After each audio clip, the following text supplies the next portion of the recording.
Hare Krishna and welcome to the next session of Farm Management course.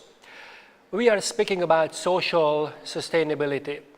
There are three parts of sustainability: economic, environmental and social. And among all these three, social actually is the hardest to achieve. Social sustainability is something that is hard so much because it is depending on free will. It is depending on the individual that's not so keen to be influenced, and based on this, actually, we can see that the different individuals have different nature. They have different ideas. They have different habits, and it's not that easy to have everyone under one flag. So when we speak about social sustainability, then sociologists say that if you would like to have an intentional community, then you would need three main things in it to have it sustainable long term. The first is you have to have a temple. The second is you have to have a educational institution, and third, you have to have a place to get together that's different from the two previous. So I think it's quite obvious that we would need a temple because we need a common ideology. We need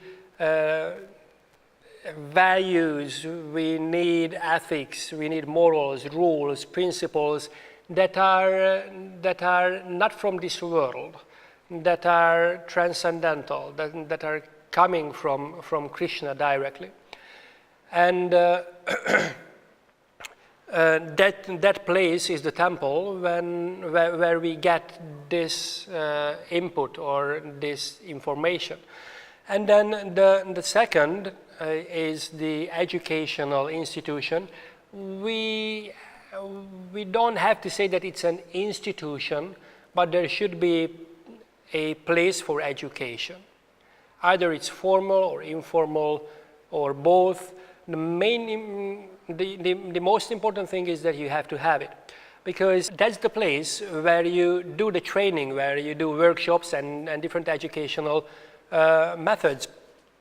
And that's important to solidify the values, the principles, and morals, ethics, whatever have been conveyed to us through Sadhu, Guru and Shastra in the temple.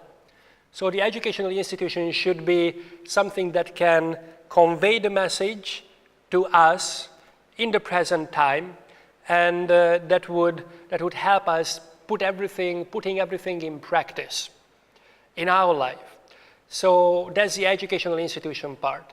And then there is a third, and that is a place to get together, and it's important that it should be different from the two other.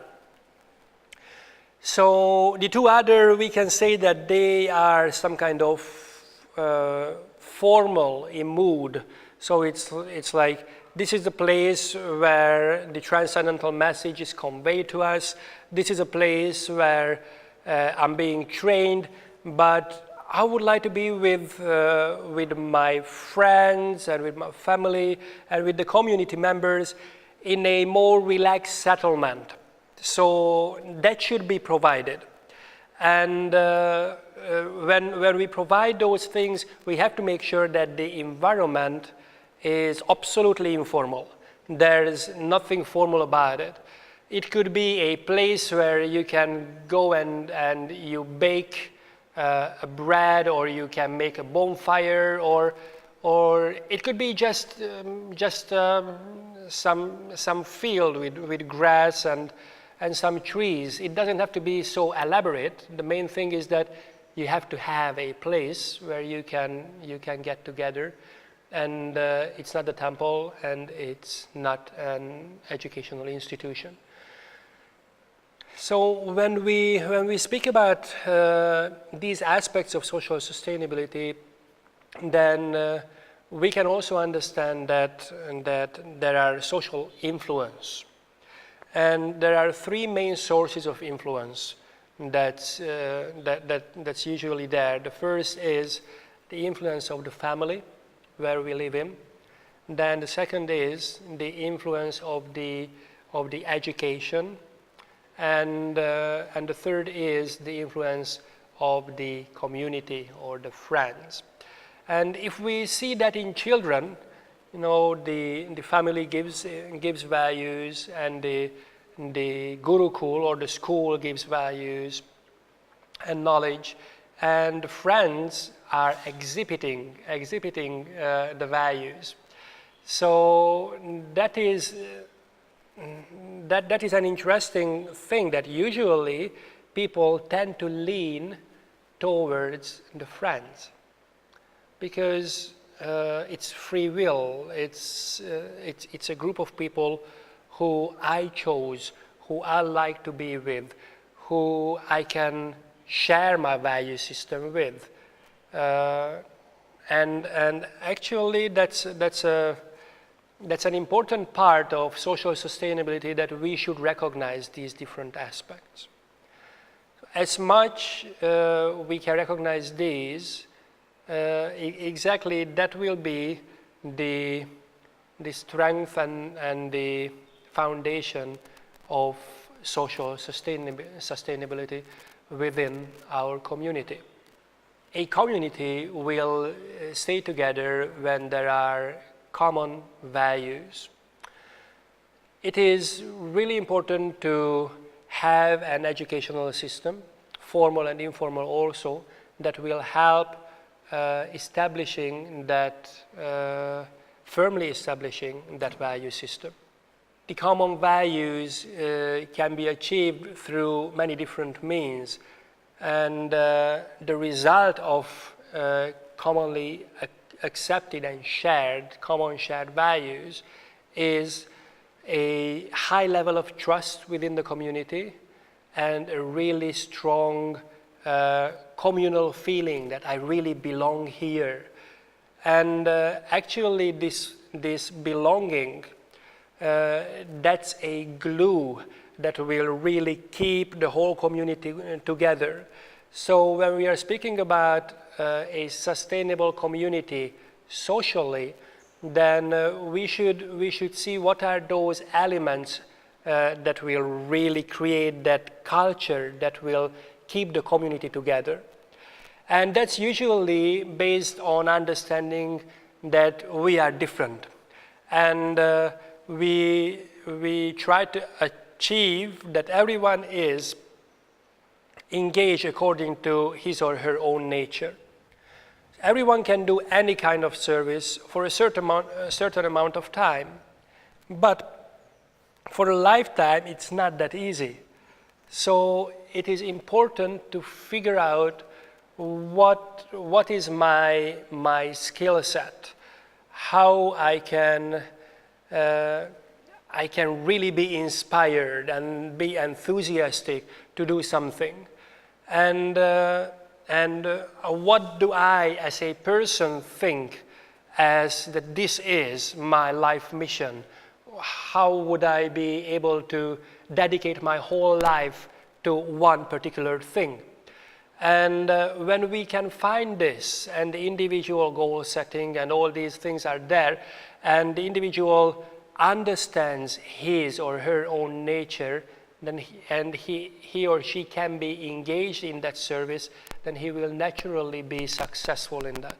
Not just naturally be successful, but naturally be enthusiastic. And enthusiastic not only for 1 day or 2 days or a week or a month, but for a really long period of time. So this is the power of understanding what's my own individual nature and how common shared values can give a real input, or can give real enthusiasm and power and strength to the system.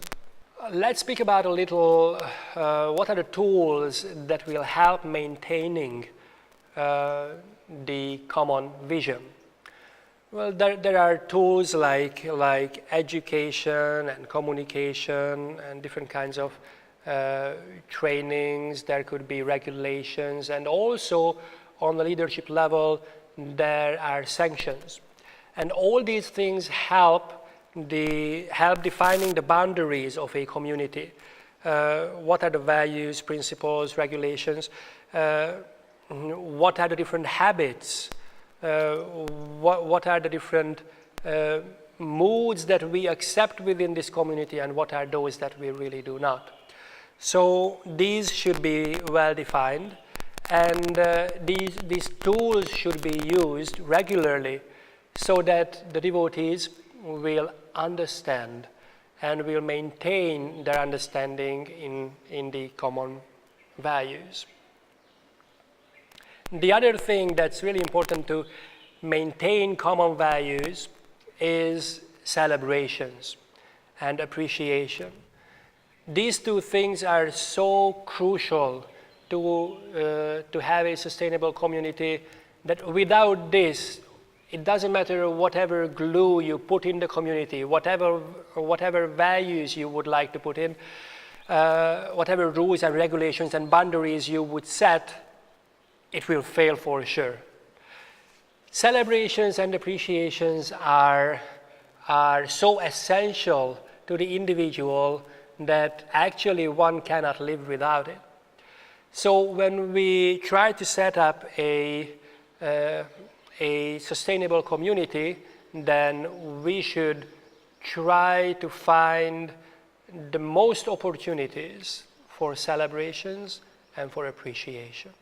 Celebrations are those things that gives a real imprint in the heart and the mind of people. And when we celebrate, then it's like a samskar. What we celebrate, the individuals will try to achieve that. If we celebrate amazing book distribution scores, then devotees will tend to go out and do book distribution. But let's just stick to book distribution, and let's see this example a bit more detailed. So if we celebrate the amount of Lakshmi that have been brought in by book distribution, then the devotee's tendency will be to go for more and more Lakshmi. If we celebrate the number of books that have been distributed, then the devotees naturally will be inclined to distribute more and more books. So you can see the difference. And this is actually determining the culture of the community. So it is really important to celebrate the right things that reflects the values and principles of your own community. Appreciations. There should be appreciations like every day.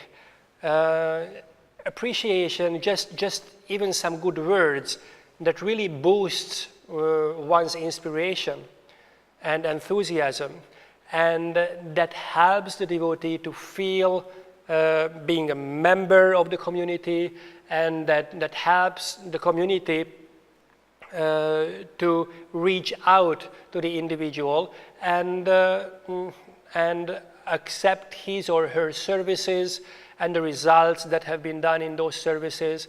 And in this way, the community can thank the individual for his responsibilities and duties that he executed nicely. And also, in this way, we can develop certain aspects of the community, certain culture in the community that will help the community to last long. In regards to celebrations and appreciations, there is one really important aspect of that. And that is, you should appreciate and celebrate only the true results.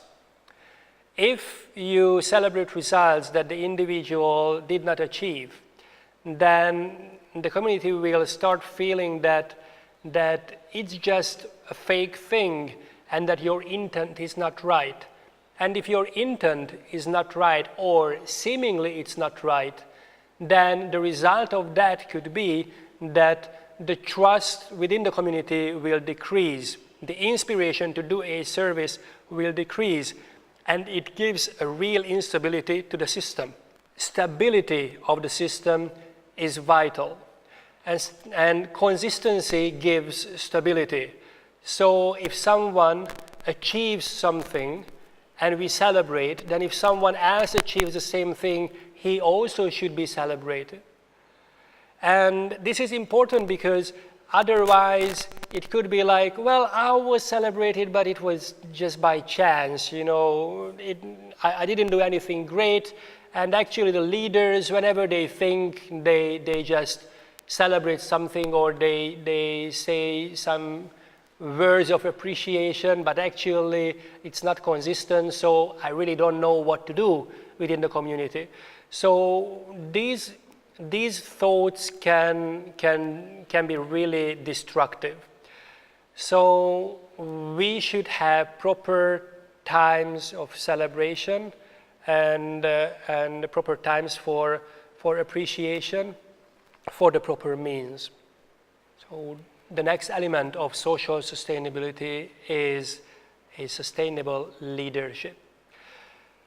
It is important to see that the individuals take responsibility for their own duties.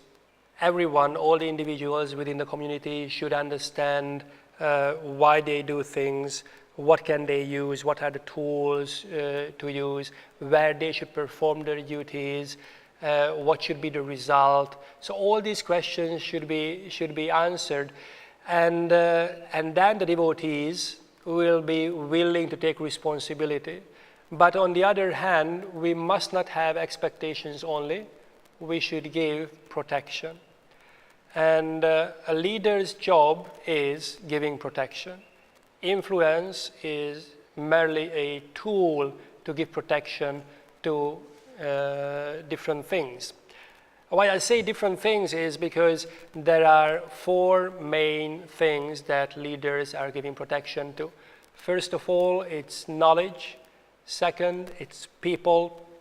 The third, it's the environment. And the fourth is skills, arts, crafts, all these things. Let's see what these four really mean. So protecting knowledge means that a leader should always strive for securing the knowledge, the principles, the transcendental aspect of life. And by doing that, we give the right boundaries and the right formula for the devotees to live within the community. The second is protecting people. I think it's quite obvious that protecting people means that we understand what their needs are, and we educate them so they understand what the community's capacity is. What can we provide? What are those elements that they can expect, and what are those that they cannot? When we are speaking about protection, giving protection to people, then there are certain groups that the leader should have more focus on. First of all, children, then elderly people, women, sick people, permanently ill. These are devotees who really need protection. They cannot provide things for themselves, or not always, and they need that protection. And the protection doesn't only mean that giving only the basic necessities of life. Protection also means that they will have a feeling of belonging to this community. And protection also means that we are giving service to the devotees, and we help with training so that they can execute their service nicely. So all these things are there when we are speaking about protecting people. The third thing is protecting the environment. So a leader should be ready to protect all the resources that surrounds him and what the community is using, because those surroundings, those resources are actually the foundation. That's really something that they use every day, and using of those resources over time that will help the community to stay on that particular place for a longer time. And the fourth thing is protecting talent and skills. Each and every individual has skills and talents. A leader's role is to find that and nourish that talent, nourish that skill, so when the devotees are doing their services, then they will be inspired and they know that what they contribute to the community is not something average or below average. So no one would like to be average. Everyone would like to be excellent. And actually, average, no one is interested in that. Maybe some of you have seen some of these talent shows that are so popular nowadays in the world. You know, there are two categories that they usually show on TV. The really good and the really bad. No one shows the average. They show the really bad because people can laugh, and they show the really good because they could be the heroes. People can really look up to them. So when we think about ourselves, we would also always like to be excellent in something. You know, if you go to a Govinda's restaurant, you won't go there and say, what's the menu? They said, what's the menu? And you would say, well, actually, what's average? What's average on your menu? I would like to have something average.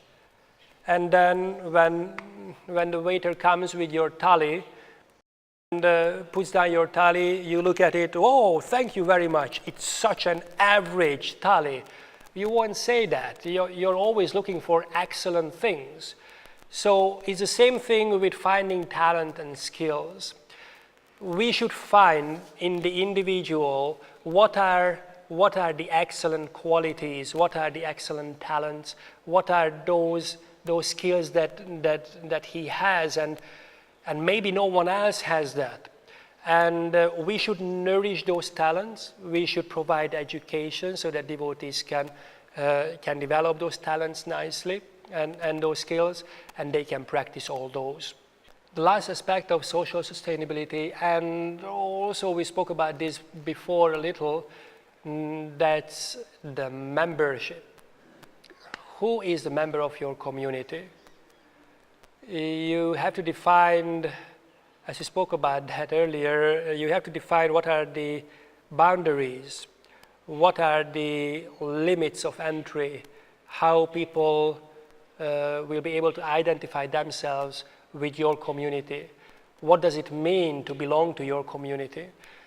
All these are really important questions, and it's actually really important for the development of the community, because the policies that the leadership will make and the rules and also the values are only valid to those who think that they are members of your community.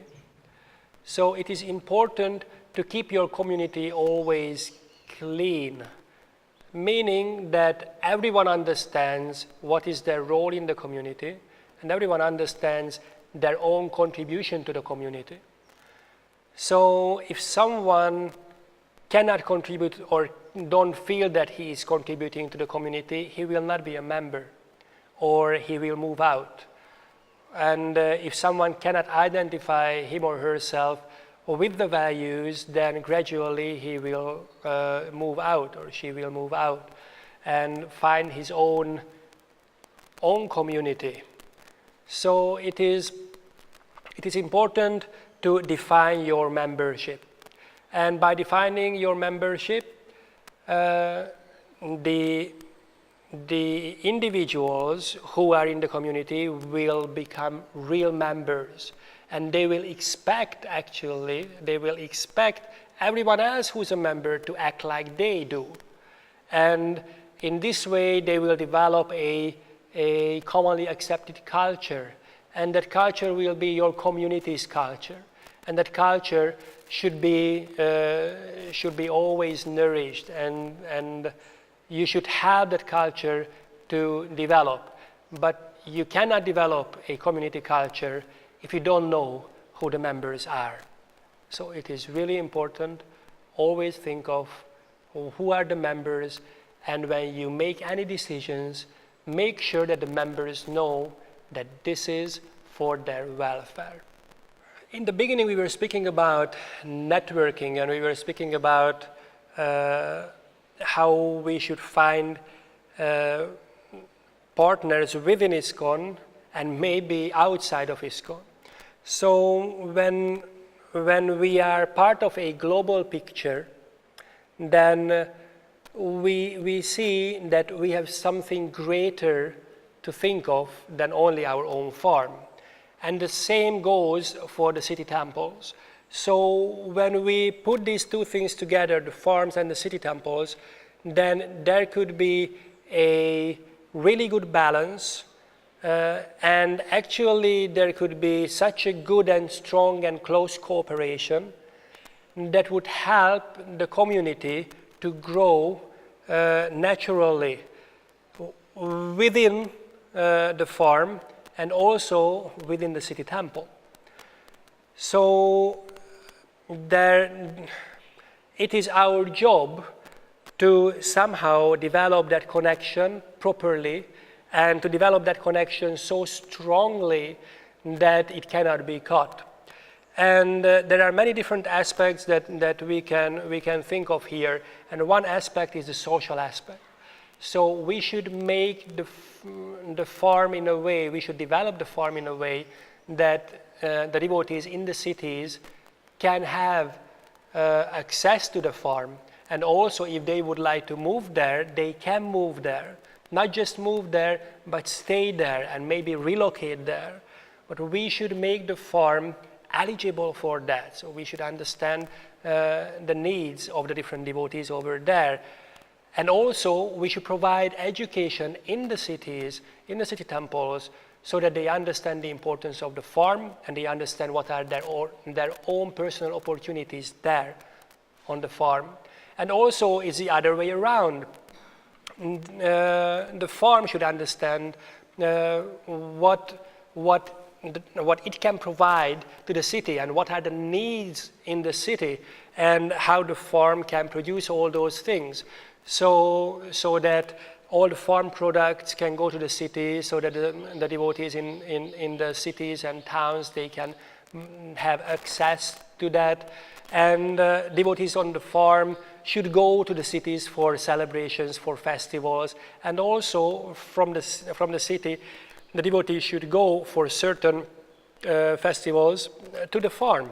So when the farms and the city temples are working closely together, then there could be a flow of resources and there could be a flow of devotees also. And neither the farm nor the city temple devotees should worry about this flow, because it is natural, because the devotees are going through different stages in their lives. So there could be a stage when a devotee would like to move to a farm, and there could be a stage where a farm devotee would think that, okay, I would like to be more involved in direct preaching now, so maybe I can move to a city and preach there. And also maybe there are devotees who would like to have children and would think that we would like to raise our children in a more Krishna conscious settlement, so they move to the farm. And maybe there are devotees who are staying on the farm who became old and their kids got married, and they think that, okay, let's get back to direct preaching in the cities. So they would think that, okay, we are moving back to the city now for some time until we can use our energy to serve Srila Prabhupada's mission over there. And maybe after, when we got old, then we can just move back to the farm and live peacefully. But for this, there has to be a proper system. There has to be a real good and close cooperation, because it affects your economy, it affects your community, it affects a lot of things. So it's really good to have a detailed strategy for the resource flow and also for the flow of devotees from one place to the other. So thus we conclude the farm management course. Thank you very much for being with me. I wish you a really happy study. Please go through all the materials. Don't just look at the videos, go through all the other materials that are provided, especially Prabhupada's quotes, because it will be really important and it will help you to understand deeply how a farm should be managed. Thank you very much again. Hare Krishna.